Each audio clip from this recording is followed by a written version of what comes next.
Qual é a avaliação que faz daquilo que tem recebido de informações sobre o Papala?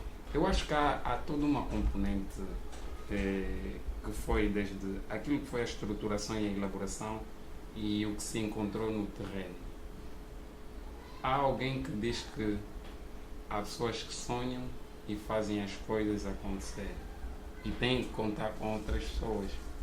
E é importante, mais do que fazer críticas ou juízos de valor, todos serem humildes e avaliarem até onde é que não conseguiram estar à altura daquilo que se pretendia com o Cupapala.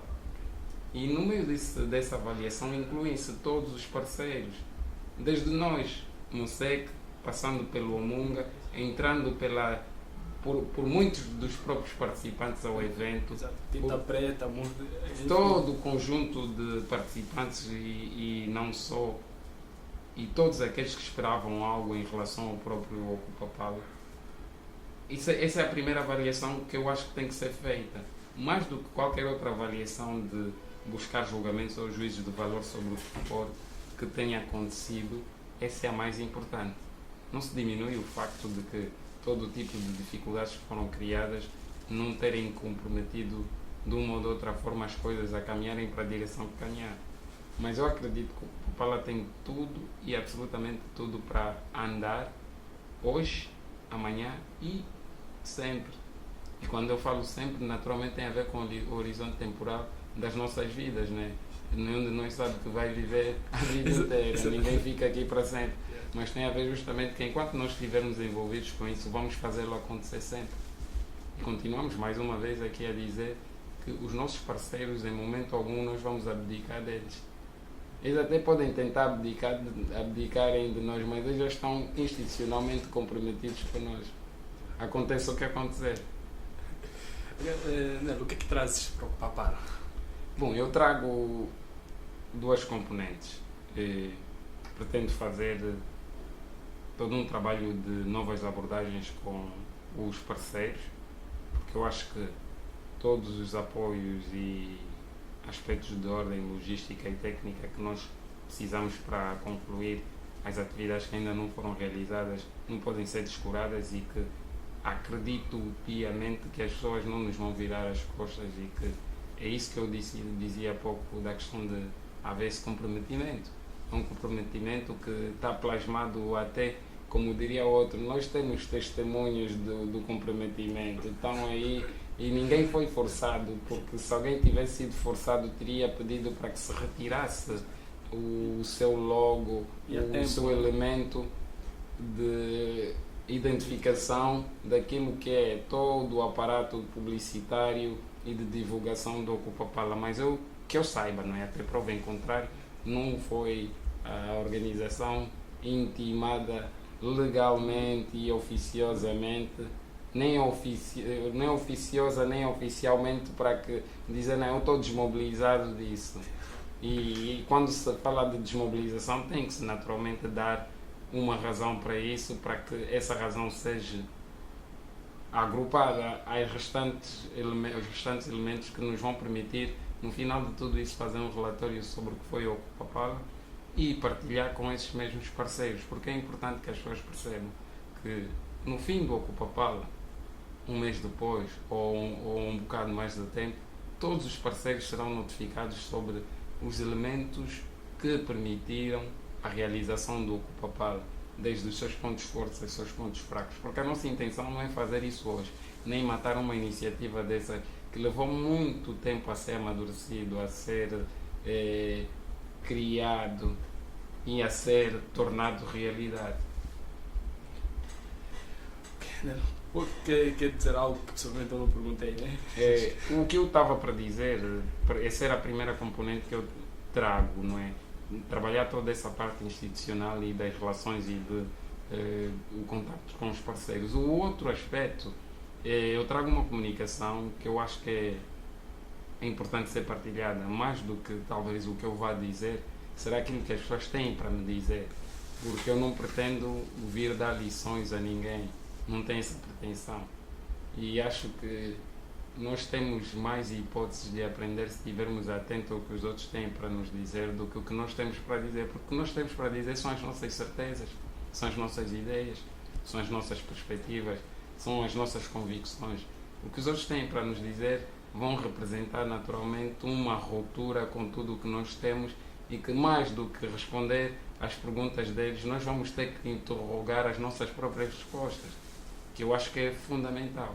Eu trago uma comunicação que é sobre a dimensão cívica da cidadania. Nesse caso vou falar sobre o papel da cultura, que eu continuo a dizer a muitas pessoas, esta é a minha opinião particular, de que tudo nesse país começou pela cultura.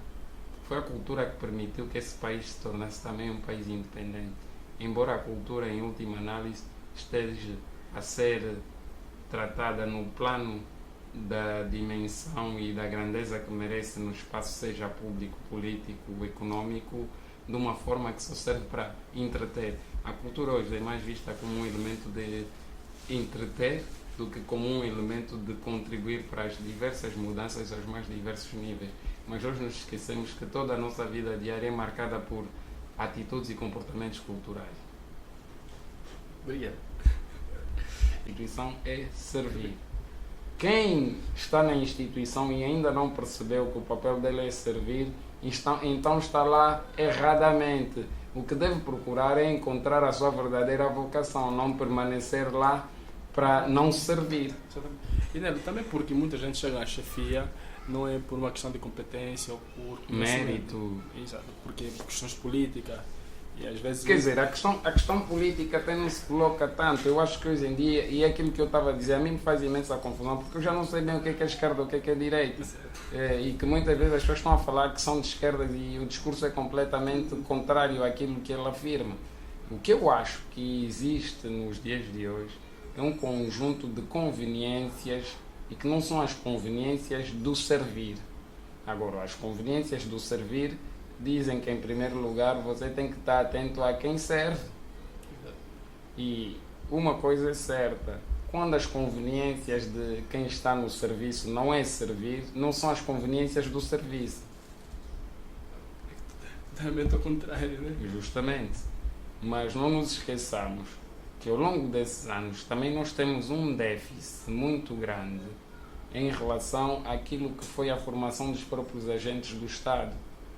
As pessoas nem sequer têm noção do que é ser agente do Estado.